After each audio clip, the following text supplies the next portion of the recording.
Olá, eu me chamo Renata Morim, sou conselheira da gestão 2022-2025 do CRN4 e hoje, aqui no CRN4 Consciência, venho trazer um pouco da discussão sobre alimentação e nutrição nos cuidados paliativos. Vou compartilhar aqui a minha tela com vocês, espero que todo mundo esteja visualizando. Muito bem. Então, sobre esse tema, alimentação e nutrição nos cuidados paliativos, é um tema que vem crescido nas últimas décadas, especialmente nos últimos anos. Essa discussão tem se ampliado no Brasil e, enquanto categoria profissional, também tem sido um espaço de maior atuação do profissional nutricionista. Por essa razão, estamos aqui, né, para falar sobre aspectos introdutórios, enfim, sobre alguns conceitos iniciais para que a gente possa aí, aprofundar cada vez mais, né, a nossa atuação profissional e os conhecimentos nessa área. Muito bem. Então, quando a gente fala sobre alimentação e nutrição, né, a gente fala sobre, de uma certa forma, sobre as práticas alimentares ao longo de toda a nossa vida, né? A terapia nutricional, ela vem, né, de encontro a necessidades diversas de doenças que surgem ao longo da vida, né? E pode acontecer, né, de estarmos diante de um paciente que enfrenta uma doença grave, uma doença crônica que agudizou, uma doença que ameaça a continuidade da vida, e nós percebemos frequentemente que as práticas alimentares se modificam a partir de um diagnóstico difícil, né? De um cenário hospitalar, de uma doença que traz algumas restrições, algumas impossibilidades. Então, é importante que a gente comece a entender um pouco sobre tudo isso que envolve alimentação e nutrição nessa modalidade de assistência. Muito bem, então vamos começar falando um pouquinho sobre a definição, que também vem evoluindo ao longo dos anos. Então, a última definição da OMS que nós temos é de 2017, e o que ela fala sobre cuidado paliativo? Cuidado paliativo sendo uma abordagem que promove eminentemente qualidade de vida. Então, um dos pilares importantes da abordagem dos cuidados paliativos é a manutenção da qualidade de vida de adultos e crianças, porque temos, obviamente, crianças, né, em situações de doenças que ameaçam a continuidade da vida. Interessante que a abordagem dos cuidados paliativos, ela também é direcionada aos familiares, então não somente o paciente é alvo do cuidado, como também os familiares e todos aqueles que estão ali em volta ou apoiando. Pessoas que enfrentam doenças que ameaçam a vida. Então, outro objetivo importante dos cuidados paliativos é prevenir e aliviar o sofrimento, tudo isso pela definição, através da identificação precoce, ou seja, o quanto antes melhor a identificação dessa necessidade, avaliação correta e tratamento da dor e outros problemas. Então, a dor aparece nessa definição da OMS como um sintoma muito importante que precisa ser manejado, mas também outros problemas de ordem física, também problemas psicossociais ou da ordem espiritual. Tá? Então, é um conceito bastante ampliado que aborda uma série de domínios. Então, já podemos perceber, a partir desse conceito, que é difícil somente um profissional de saúde dar conta da magnitude desse que esse cuidado exige, né? Muito bem, e aí uma outra definição aí de uma Associação Internacional de Hóspices e Cuidados Paliativos, uma definição aí de 2020, traz para nós, na mesma linha de entendimento, que o cuidado paliativo é um cuidado holístico prestado a indivíduos de todas as idades que apresentam sofrimentos graves relacionados à saúde por conta de doenças graves, especialmente aqueles que estão próximos ao fim de vida. Então, essa definição, ela traz para nós, cuidado paliativo é ampliado, mas também muito importante nessa fase de fim de vida. E a gente vai falar um pouquinho sobre isso, sobre essa fase.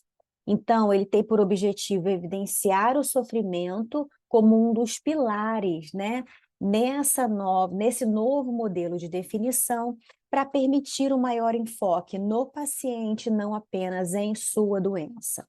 Então, quando a gente fala desses dois conceitos, tanto da OMS quanto dessa Associação Internacional de Cuidados Paliativos, nós já podemos imaginar que, se essa pessoa enfrenta questões relacionadas à qualidade de vida, problemas físicos, problemas psicossociais, pode ser que a alimentação esteja envolvida em todo esse processo, né? E esse sofrimento humano também que as definições trazem para nós, eles podem estar envolvidos com dificuldades relacionadas à alimentação. Então, a gente precisa, né, começar a entender que o quanto que a alimentação e nutrição são entendidas nesse contexto, são valorizadas nesse contexto, e o papel que a alimentação e nutrição desempenham nesse cenário dos cuidados paliativos. Então, se a gente tivesse que dividir de uma forma muito didática a abordagem nutricional nos cuidados paliativos, a gente poderia dividir por meio desse gráfico muito clássico, né, na área dos cuidados paliativos, em 3 fases. Então, a abordagem nutricional na fase aguda, que é ali no tempo zero, né, especialmente no momento do diagnóstico, muitas vezes. Existe uma fase considerada crônica, né, ou do processo da doença, uma fase moderada, e a fase avançada ou a fase de fim de vida, que é aquela que ocorre próximo à morte do paciente. Então, nós temos, enquanto, né, profissionais nutricionistas, possibilidade de atuação de diferentes formas, a depender das fases em que esse paciente se encontra. Então, didaticamente, a gente divide assim para facilitar o entendimento do nosso papel em cada uma dessas fases. É claro que nem sempre acontece dessa forma, né, tão didática, né, porque o curso das doenças são diferentes, mas de uma forma geral, para nosso entendimento, facilita, né, estudarmos assim, cronologicamente dividido dessa forma, tá? Pessoal, então, bom, o que mais falar, né, sobre nutrição e cuidados paliativos? A gente sabe, né, que a alimentação ao longo da nossa vida, ela é sinônimo, né, de saúde, poder se alimentar bem, está associada a bem-estar. É claro que é essencial à sobrevivência humana, mas existe toda a representatividade social e emocional da alimentação nas nossas vidas, né? Então, quando nós estamos diante de uma situação, né, de um paciente que ele não pode ou ele não consegue se alimentar, é, existe um paralelo muito direto disso com a piora da saúde desse paciente, né? Então, muitas vezes, a pessoa está com uma doença grave, ela pode estar sujeita a uma privação alimentar por não conseguir, por exemplo, né, se alimentar adequadamente, e isso pode atentar contra a vida, né? Além do próprio processo de doença em si, as próprias dificuldades alimentares também estarem, né, envolvidas com essas questões, essas dificuldades.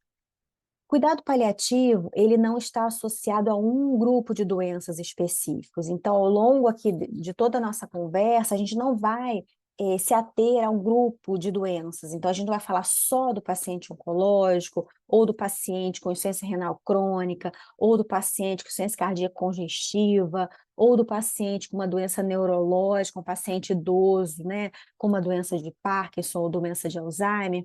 Na verdade, o cuidado paliativo ele tem por objetivo abordar muitas doenças, pacientes com um grupo diverso de doenças, desde que ela seja ameaçadora da vida. E por essa razão, essa abordagem ela não é exatamente igual em todos os casos, porque as doenças têm processos específicos, né? Cada doença tem o seu curso natural. Então, aqui a gente tem 3 gráficos, né? O primeiro gráfico a gente tem uma representação, né, do que seria esse cuidado, por exemplo, numa doença oncológica, né? Então, aí, ao longo do tempo, pode ser que exista uma estabilidade e esse paciente, em algum momento, pode caminhar para a sua terminalidade, pode ser uma doença mais agressiva ou uma doença que coexista aí, né, ao longo do tempo. No segundo gráfico, a gente tem o exemplo, né, de um paciente com uma doença pulmonar ou uma doença cardíaca, em que pode haver fases de crônicas ou fases agudas da doença. E o paciente faz recidiva e agudiza, recidiva e agudiza. Então, a natureza do cuidado e também do cuidado nutricional vai variar, né? Dependendo aí de que fase esse paciente se encontre. E a gente tem ali, no último gráfico, representativo de um paciente, por exemplo, com demência, né? A demência, por exemplo, a doença de Alzheimer, ela tem um curso, muitas vezes, muito lento, né? O paciente vai diminuindo as suas capacidades por anos e décadas, inclusive, né? Então, é uma doença que também tem a sua característica específica, né, e o cuidado paliativo envolvido com essa doença, com esses pacientes com essa doença também, porque pode ser doença que exista aí, por exemplo, por 2 décadas inteiras, né, quando o diagnóstico é um diagnóstico bem inicial, tá bem? Então, nós temos aí o mesmo cuidado paliativo, mas que, a depender da doença, ele pode exigir olhares diferentes, né, dos profissionais envolvidos. Em relação a escalas, né, para aferição, para identificação de prognóstico e de tentativa de identificar, né, os sintomas que o paciente esteja tendo, nós temos aí a primeira escala de avaliação de Edmonton, o ESAS, em que em rotinas, né, de serviços de cuidados paliativos, elas são aplicadas muitas vezes diariamente, né, para que seja um parâmetro aí dos sintomas dos pacientes. E aí, quando é aplicada dessa forma, né, ela é graduada de 0 a 10 e avaliado, né, são avaliados vários sintomas. Então, por exemplo, dor, cansaço, náusea, depressão, né, como humor deprimido, ansiedade, sonolência, apetite. Então, vejam vocês, pessoal, que é, muito bom apetite ou pior apetite possível, isso é uma tentativa de quantificação disso, né? Apesar de ser algo muito subjetivo, né? De 0 a 10, quanto que o senhor está? Sendo 0, muito bom apetite, 10, o pior apetite possível, e esse paciente traz uma resposta para a gente acaba conseguindo, de certa forma, graduar isso em um dia e ao longo, né, da internação, por exemplo. A gente consegue ir entendendo, né, de uma forma quantitativa aquilo que é algo subjetivo, tá? Então vejam vocês que o apetite é um dos domínios, assim como, né, caminhando ali para o final da avaliação, falta de ar e sensação de bem-estar são outros sintomas avaliados. Então vejam vocês a importância da nossa abordagem nutricional, né? Então é importante que esse paciente seja avaliado do ponto de vista da ingestão alimentar. E ele é tão importante, né, que esse domínio também está presente em uma outra escala na área dos cuidados paliativos, que é o PPS, né, a escala de prognóstico. Então, vejam vocês, existem 5 domínios avaliados, né, a deambulação, atividade e evidência da doença, seja ela que doença for, autocuidado, ingestão alimentar, ali em destaque no quadrinho verde. Então, a gente consegue graduar, né, ou perguntando ou observando desse paciente se essa ingestão alimentar está normal ou reduzida, ou se está mínima, reduzida a pequenos goles, ou se esse paciente, muitas vezes, em fase de fim de vida, já recebe somente cuidados com a boca, porque vivencia aí esse processo de terminalidade, tá? Então, mais uma vez, a ingestão alimentar sendo avaliada aí, mais um teste, né, de triagem, né, de prognóstico desse paciente cuidado paliativo, e ali no final, né, o autocuidado, né, que ainda está possivelmente, desculpa, o nível de consciência, autocuidado é o anterior à ingestão, o nível de consciência que pode estar preservado ou pode estar já comprometido, o paciente alternando períodos de confusão mental, com sonolência, e isso tudo é graduado, né? A ingestão alimentar é um desses critérios, né, desses domínios, tá? Então, esse PPS variando de 100 a 0. Quanto mais próximo do 100, melhor o paciente está em condições, suas condições de saúde, enfim.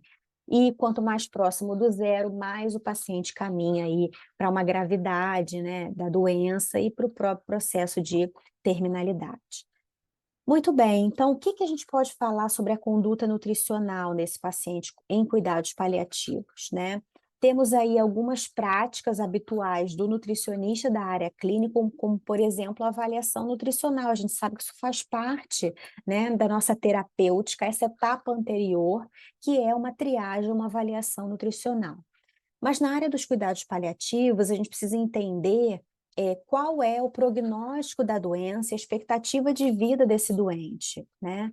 Que impacto psicossocial um quadro de desnutrição, por exemplo, potencialmente identificado na avaliação nutricional, que impacto isso vai trazer para o paciente, né? E para o cuidador e para a família, né? Então, a avaliação nutricional ela precisa ser bem pensada, né? A triagem ou avaliação nutricional, se é o caso realmente de fazê-la. Pode ser que sim, nas fases iniciais, fase moderada, pode ser que seja importante a gente avaliar esse estado nutricional, porém, quando essa identificação, né, em uma fase mais grave, pode não apresentar, não trazer nenhuma informação e, pelo contrário, trazer mais sofrimento ao paciente, muitas vezes, né, a gente coloca na balança e identifica que não é o caso de se fazer uma avaliação nutricional, por exemplo, para que esse paciente, para que a gente identifique uma perda de peso muito grande em um paciente que já está, né, ali no seu processo de doença avançado. Uma outra coisa importante da gente entender é o potencial que nós temos de reverter a nutrição daquele paciente. Nós aprendemos desde sempre, né, que o objetivo, né, da abordagem nutricional é manter o estado nutricional, reverter, né, uma possível inadequação desse estado nutricional, que a gente consiga reverter. Mas a gente precisa entender que esse paciente que enfrenta uma doença grave, que ameaça a vida, que tem o seu curso próprio dessa doença, pode ser que ele tenha uma desnutrição que seja irreversível, que seja muito difícil de se reverter. E aí o profissional nutricionista precisa ter muita clareza disso, né? De que a gente está falando, né? Da abordagem em um paciente que tem uma condição de reverter sua desnutrição ou não. Pode ser que a gente tenha poucas possibilidades de reverter a sua desnutrição por conta aí da sua doença avançada, e a gente vai atuar com esse paciente, mas tendo essa clareza, né? E manejando o que for possível de ser manejar ali naquele quadro atual, tá? A gente precisa também avaliar o risco e benefício da terapia nutricional. Então, a gente está falando, né, de uma terapia nutricional, por exemplo, numa fase inicial da doença, que a gente vai calcular necessidades nutricionais, calcular aporte proteico, pensar em uma suplementação, né? Pode ser que sim, que seja o caso, né? E quantas vezes isso melhora muito a qualidade de vida do paciente. Mas pode ser que a gente esteja pensando que essa terapia nutricional, a depender da fase, especialmente mais avançada em que ele esteja, isso impacte maior risco para ele do que em benefício. E aí a gente precisa também ter esse entendimento, né? E abordar da melhor forma possível. E associado à questão da terapia nutricional está, obviamente, a via de alimentação desse paciente, né? Então, a gente sabe que a via oral é sempre a mais fisiológica, é sempre a mais desejada, né? Porém, pode ser que seja importante, em algum momento desse cuidado, implementar uma sonda nasogástrica, uma sonda nasoentérica, por exemplo, ou pensar, a depender da fase, do caso, do paciente, uma gastrostomia, ou eventualmente até uma nutrição parenteral, mas para esse paciente em cuidado paliativo precisa ser muito bem avaliada essa necessidade e também avaliado o risco-benefício dessa alimentação artificial, por exemplo, tá? Então, sempre avaliar com muita cautela a indicação dessa via alternativa de alimentação. Se é o caso, a depender da fase do paciente, ou se a gente já não é o caso de indicar uma via alternativa, e a gente vai trabalhar com abordagens da própria oferta via oral mesmo, tá? Então, na fase inicial ou na fase aguda, que a gente chamou lá no iniciozinho daquele gráfico, que geralmente é ali a fase do diagnóstico, idealmente os pacientes em cuidados paliativos devem ser avaliados nessa fase, nem sempre o cuidado paliativo é indicado nessa fase tão inicial, mas quando é algo bastante importante, bastante interessante, né, em termos de possibilidade de abordagem. Então, a gente sabe que, nesse momento inicial, o paciente vem, né, muitas vezes, de um momento de não restrição alimentar, em que a alimentação para ele está associada a bem-estar, existem os aspectos culturais para todos nós, que envolvem a alimentação, o prazer que envolve a alimentação, né, e todo o seu potencial aí de vida, né, e de repente, nesse momento, o paciente se vê recebendo um diagnóstico de uma doença difícil, ele está no momento de dor, no momento de perdas, né, de extenso sofrimento e da iminência da morte, né, seja ela a curto prazo ou que isso se aproxime mais, essa ideia se aproximando mais desse paciente, né? Então, nesse momento, muitas vezes, a gente tem a oportunidade de fazer intervenções nutricionais junto às terapias modificadoras da doença, e a gente vai dar o exemplo do câncer aqui, né? Então, o paciente nesse momento inicial, ele vai ser submetido a uma radioterapia, ou uma quimioterapia, ou uma cirurgia, né, para frear esse avanço do câncer ou reverter completamente. Então, essa intervenção nutricional, ela vai atuar junto das terapias modificadoras da doença de uma forma bastante importante, né, quantitativamente falando, cálculo de necessidades calóricas, proteicas e todas as necessidades que esse paciente tenha e realizar, sim, uma intervenção nutricional bastante agressiva, né, no sentido de possibilitar uma melhora de qualidade de vida para esse paciente. Muito bem, mas aí a gente pode, então, também se deparar com um paciente que já esteja na fase moderada da doença, ou seja, lá no meio do gráfico, né?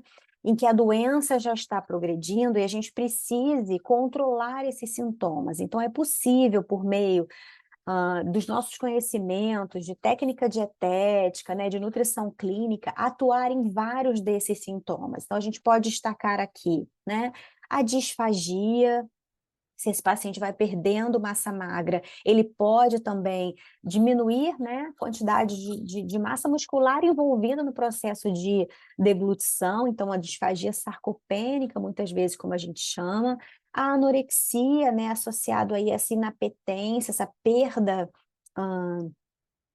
desse apetite desse paciente, dispneia, né, o paciente com dispneia, ele tem dificuldade de a se alimentar, né, um quadro de humor deprimido por conta de todo o cenário aí de que ele está enfrentando, emagrecimento que pode ter iniciado e progredir aí nessa fase moderada, a constipação intestinal que pode estar muito presente, especialmente naqueles pacientes que usam os opioides, diarreia também, né? Temos conhecimento, né, na nossa área para atuar, então, nas feridas a mesma coisa. Então, nessa fase moderada, o que a gente muitas vezes vai fazer é atuar por meio da abordagem nutricional, do cuidado nutricional, abordando esses sintomas que o paciente venha a desenvolver. E a gente sabe que todos ou muitos desses sintomas irão predispor a uma menor ingestão de alimentos, com piora do quadro clínico e piora da qualidade de vida, e é isso que a gente precisa manejar muito de perto. E aí, mais naquele terceira parte do gráfico, né, na fase avançada ou na fase de fim de vida, e aí já aproveito para desmistificar, muitas pessoas associam cuidado paliativo a essa fase de fim de vida, e cuidado paliativo não é somente a fase de fim de vida. A fase de fim de vida é uma das etapas do cuidado paliativo, tá? E aqui, falando dela, o que a gente precisa avaliar nesse momento são os níveis de hidratação, se esse paciente já está caminhando para uma abordagem só de conforto, né? Só não, né? É muita coisa abordar conforto nessa fase de fim de vida. Manutenção da higiene bucal é muito fundamental para o conforto, e aí nesse momento, né, de uma doença mais avançada, com uma desnutrição já irreversível, a gente caminha para uma alimentação não invasiva, ou seja, uma alimentação de conforto, né, por via oral, e a gente vai falar um pouquinho sobre ela, tá? Aqui, só para a gente compartilhar um pouquinho sobre essas alterações metabólicas que são ligadas ao jejum. Então, conforme o progredir da doença, essa pessoa pode ir diminuindo a sua ingestão alimentar. Então, é muito comum que a família fique muito angustiada com uma diminuição da ingestão alimentar, né? E aí, aqui é a razão fisiológica, né?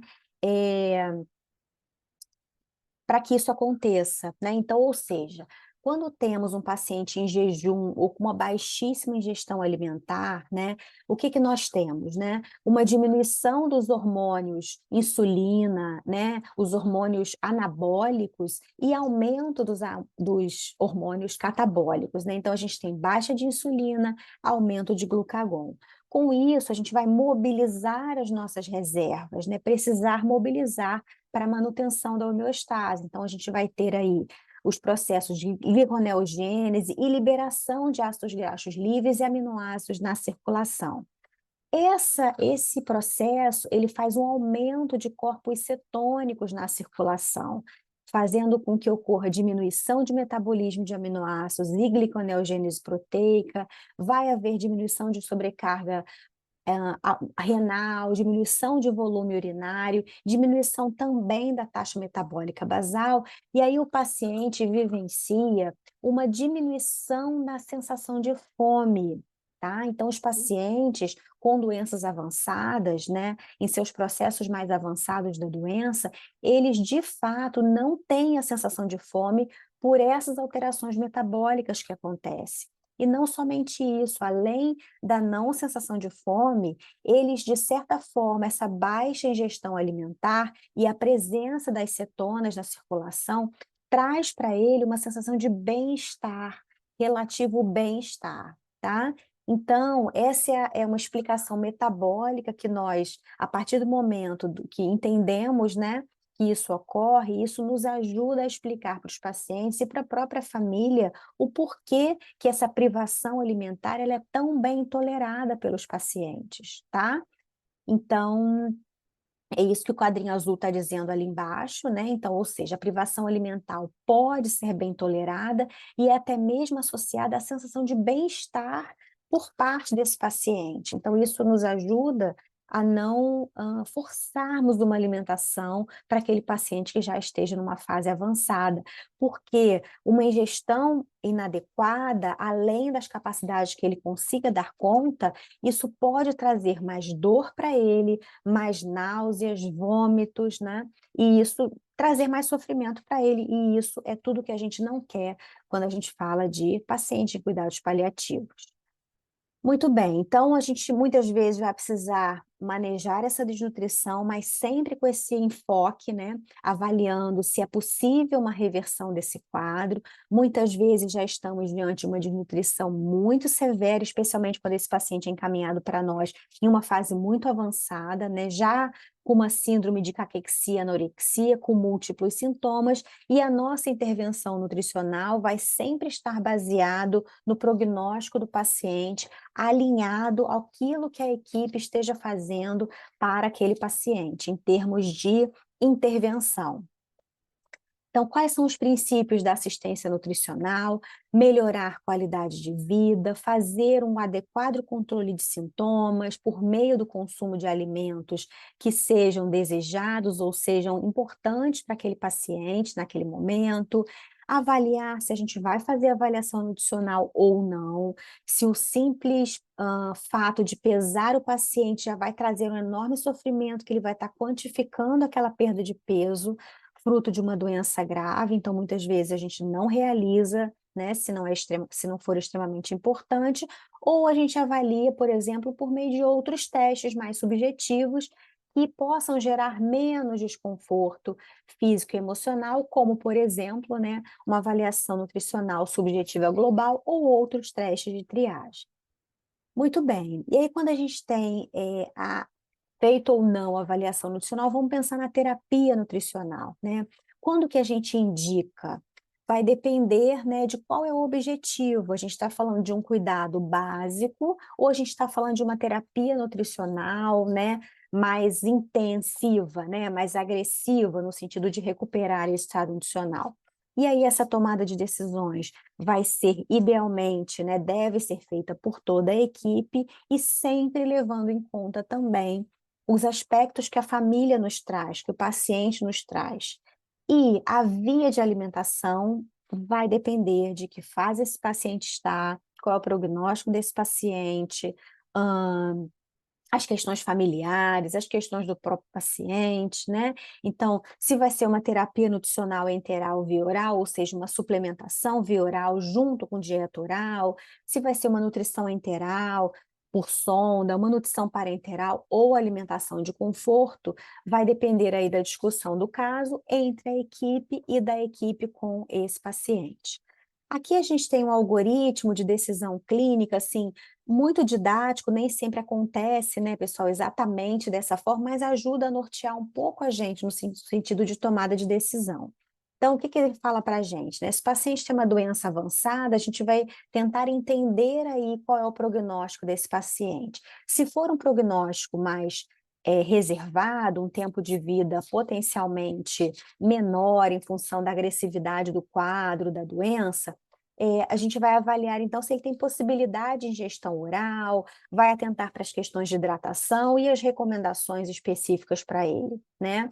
Se ele tem uma expectativa de vida maior, é uma doença que pode ter um curso, né, mais longo, por exemplo, a gente vai avaliar esse quadro, esse estado nutricional, né? Pode avaliar risco de disfagia ou não, avaliar os sintomas que ele esteja tendo, avaliar se suplementa ou não suplementa e recomendações específicas, se pensa numa via alternativa de alimentação ou ainda, né, reavaliar de quanto tempo nós vamos reavaliar esse paciente, né? Então, algumas orientações muito comuns, né, que nós podemos fazer para o paciente e para o cuidador nessa fase, né, dos cuidados paliativos, e aqui especialmente falando na doença avançada, né? Na doença avançada, pessoal, lá naquela última fase ali dos cuidados paliativos, não há muitas vezes a necessidade, e ela é extremamente indesejada, que façamos uma intervenção nutricional agressiva, tá? Então, muitas vezes a gente vai caminhar para alimentação de conforto, aquilo que o paciente conseguir se alimentar por via oral, pensando aí nessa fase mais avançada da doença. Priorizar o desejo dos pacientes, bem como a apresentação. Então, quando a gente está falando de alimentação por via oral, a gente está falando de uma refeição, de um prato, né? A gente está falando de comida, né? Então, a quantidade de alimento também desejada que o paciente consiga, o local da refeição, né?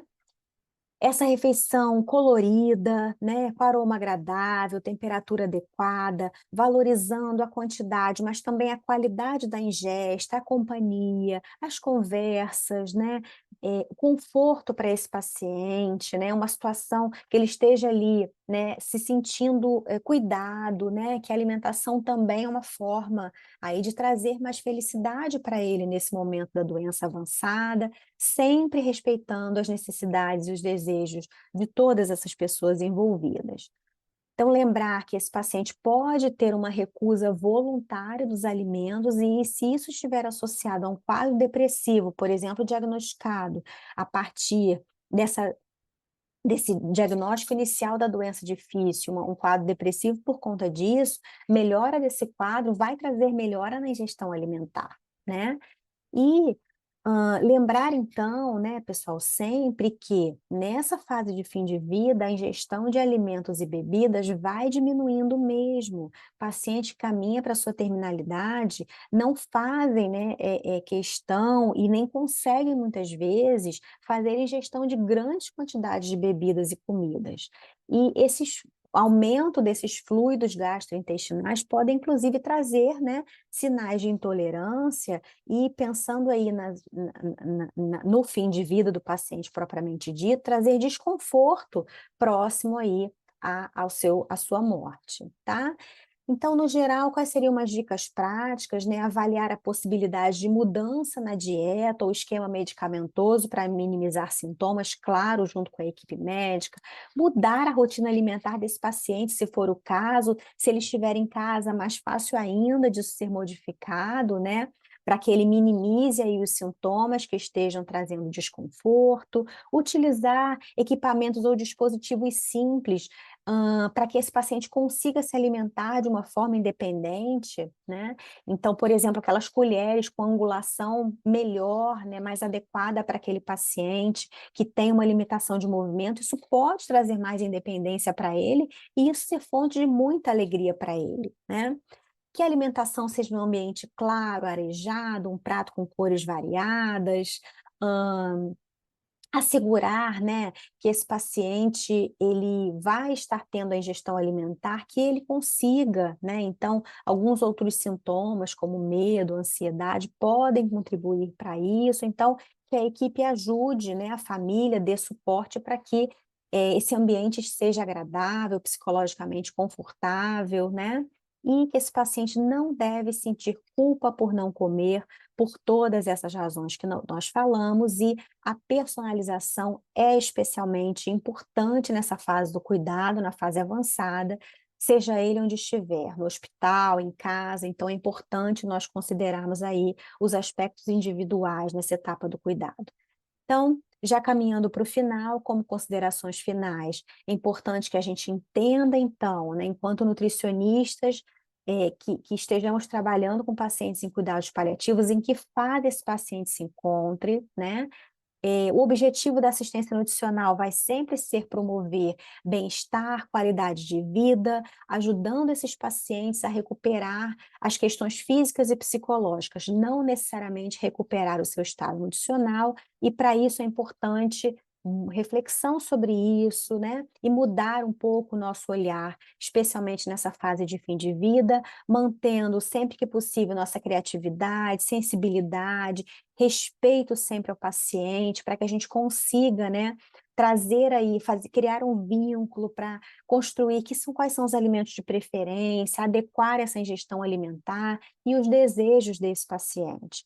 Observar sempre as solicitações alimentares desses pacientes, isso pode, né, se alimentar de algo que ele deseja pode trazer imensa felicidade em um momento difícil ali de seu fim de vida, atender às necessidades nutricionais sempre que possível, mas também e prioritariamente aos seus desejos, perceber e valorizar a simbologia do alimento e fornecer preparações que despertem aí essas sensações agradáveis, prazerosas, que a comida consiga atingir esse potencial. E aí uma frase lá da década de 90, mas muito importante, assim, que eu acho que resume bem, né, essa fase, a abordagem nutricional dos cuidados paliativos, especialmente na doença avançada, é que a nutrição deve oferecer conforto emocional, prazer sempre que possível, auxílio na diminuição da ansiedade, aumento da autoestima e independência, além de maior integridade e comunicação com os seus familiares, para que né, esse ambiente esteja aí todo favorável, né, e sendo possível dar um suporte para esse paciente que possivelmente vai estar ali caminhando para a sua terminalidade. Então, queria agradecer o convite, agradecer a oportunidade, né? Deixo aqui meu e-mail, caso alguém tenha alguma dúvida ou alguma troca a fazer, dizer que foi um prazer, né, estar aqui com vocês, interrompendo aqui o meu compartilhamento e agradeço mais uma vez. Até a próxima.